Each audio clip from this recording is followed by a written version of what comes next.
This edition of the Ridley Report is brought to you by Freaking.com.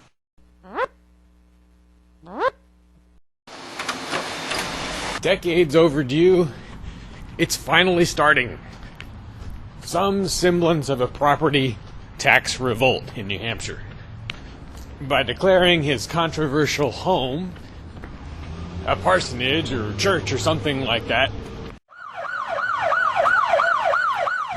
keen radio host Ian Freeman has probably triggered the 3-year countdown to having the home taken.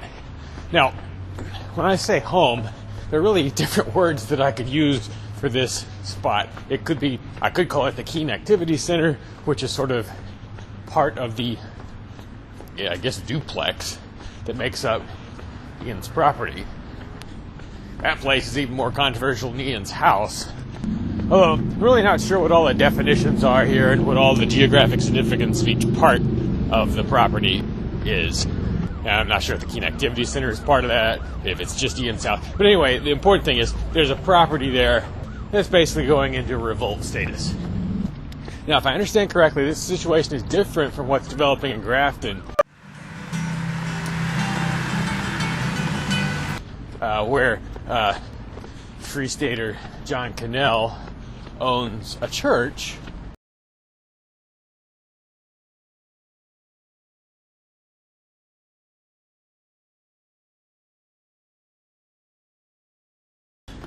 which is in fact a church building and is open to the public for worship services and so forth to a large extent.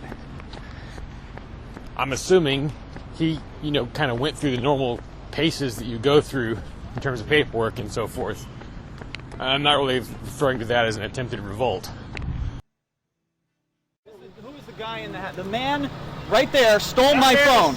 What Ian and company are doing, I got the impression from listening to Free Talk Live that they're not even going through the motions of trying to get government approval to be a church or be treated as a church.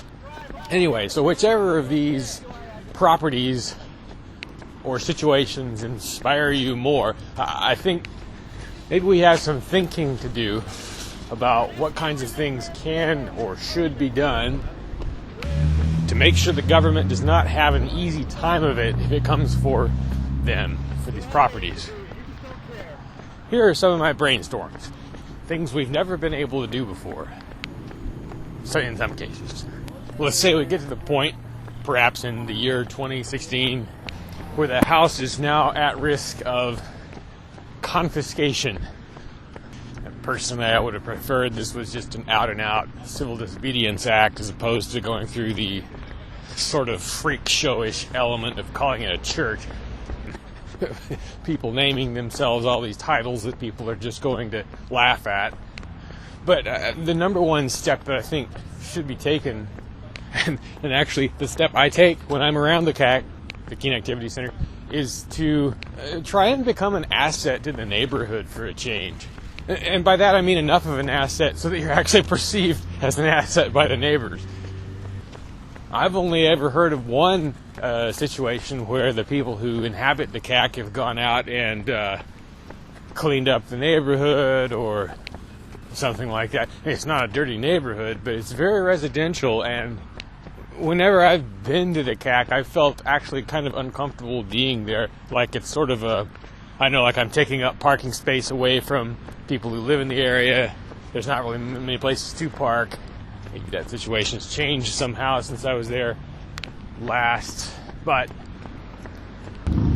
ice removal is another useful thing that could be done around there, which I'm sure the neighbors would appreciate. Ideally, as Ian is always saying, you don't want to do this kind of thing in isolation. And that's why he didn't do it for all these years, because he thought he would be kind of alone.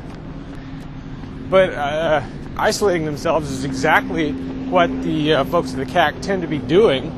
Why are you threatening? I just got a video Because camera. an object in your hand, and it's very threatening. Perhaps you The should camera back is up. threatening to you, Kay? Yes, I think it is. You just stepped Isn't up that to what me. you